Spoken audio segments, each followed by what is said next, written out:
Hey guys, it's Amy with Aim to Plan, and I am here with my very first cash envelope stuffing.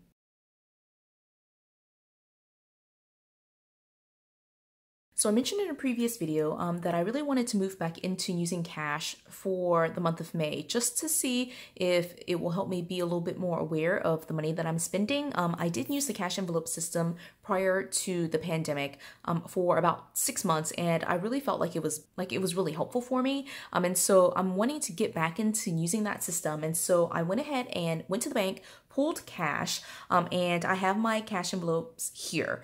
So a couple of things before we get into it. One, these cash envelopes that I have set up here, I did have in a previous video where I set them up. I did add one category, which is the planners one, but these others I did set up in that previous video. I'll link that so you can watch that. And what I ended up doing was pulling cash just for these envelopes. Now these envelopes are the ones that are in my planner. These are the categories that I use regularly. I don't use them daily, but certainly I use them like once a week, a couple of times a week. The other categories in terms of where my budget goes are in my sinking funds, and I leave that money in the bank account.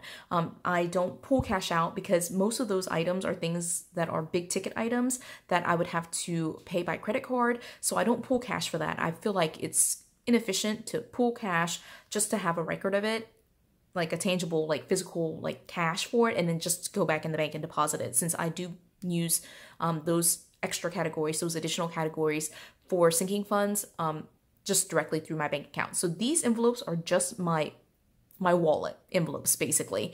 So let's start off first with counting some money. So here is 100, so I have 100 there, then 20, 40, 60, 80, 200, 20, 40, 60, 80, 300, 20, 40, 60, 80, 400, 420, 440, 460, 480, 490, 500, 505, 510, 515, 516, 517, 518, 519, 520. So I am stuffing $520 for the month of May. My envelopes do I try to use my envelopes for the entire month. So this will be like a once a month thing where I'm stuffing my envelopes at the beginning of the month and using that money for the entire month. So that's pretty much how it goes. So let's go ahead and jump right into it. The first one is gas. Gas for me will get $60 in the month of May. I will not be driving as much just because I stopped working. I don't have to go into the office. I will be working from home basically for the next couple of months, so I won't need as much gas money. So I put $60 in here. And again, I set up these envelopes in a previous video, which are linked, but they are like Happy Planner snap-in like sticker storage sheets. Sticker sheet storage. I'm not really sure. Anyway, so I set these up and I've got my 60 ready to go. The next is health. Health is getting $85. Now, health includes like just co-pays and things like that. I actually probably should add this amount because in the summer months we do have a lot of like doctor's appointments, and we just like to handle all of our business during the summer months when I have a little bit more free time. So that will probably in June increase, especially if I see that it's getting depleted. All right, the next one is home. Home is a new category for me. I didn't have anything for the home category in the months of January through April, and I'm realizing that I do buy like little knick-knacky home good type stuff for my house, and so I do need something there, and so this will be 15 that I'm putting into this envelope. There you go, nice and friendly. All right, and then food and dining. This is obviously the biggest category for me, and so food and dining will get $260. This includes like the food and dining right now includes money that I had kind of rolled over from a previous month. Normally I just put $200 each month into it.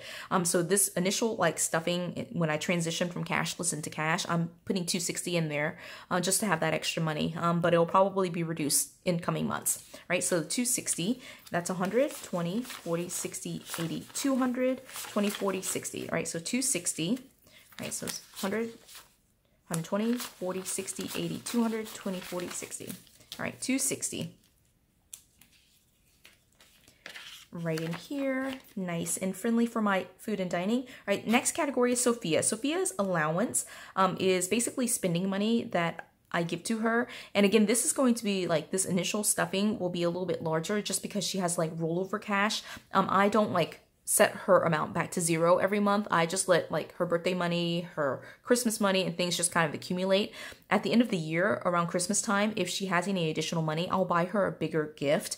But this money is just for her to like buy her little toys that she likes, spend on like extra things that she just wants to have. I don't count any food in here. It's basically all her toys and knickknacks, just like her personal spending money, essentially. And again, at the end of the year, towards Christmas time, if she has a ton of cash in here, I'll buy her a really big, really nice gift. All right, so she's going to get $92. What I normally stuff for her is going to be $20 each month. So she gets $20 in spending money every month. And this initial stuffing, again, is just including all of the money from when we were in cashless. So 20, 40, 60, 80, 90, 91, 92. All right, so again, 20, 40, 60, 80, 91, 92.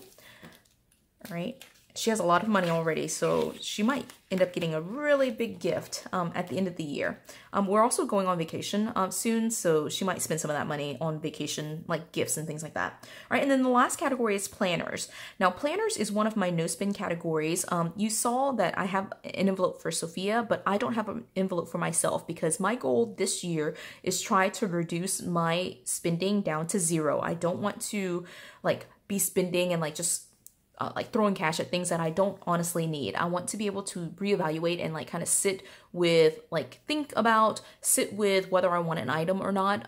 And not having cash on hand for me really helps me with that. So the one category that I do have right here is planners. Now, planners is one of my no-spend categories. What I do for planners is I try to destash enough to get $200 in extra cash, and that money goes straight into vacation. Like it funds my vacation each month. But then any additional money over that $200 goes into this envelope. And so this is just rollover money from January through April. I have $8 that I have rolled over, and for January, February, March, and April, all 4 of those months, I was able to pull out the $200 that went in each month that went into my vacation fund, so $800 for vacation. And then the leftover money I have is this $8.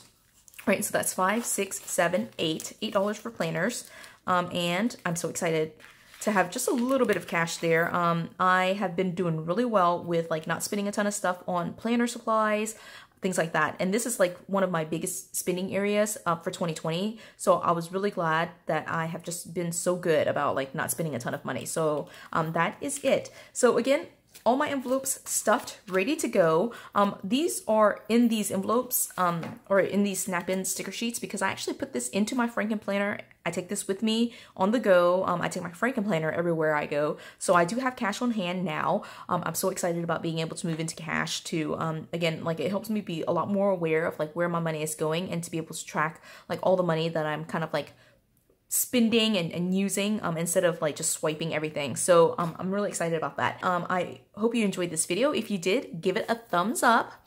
If you haven't done so already, subscribe to my channel. My goal is to try to get a weekly budget related video up on Wednesdays. So be on the lookout for those videos. And until the next video, bye guys.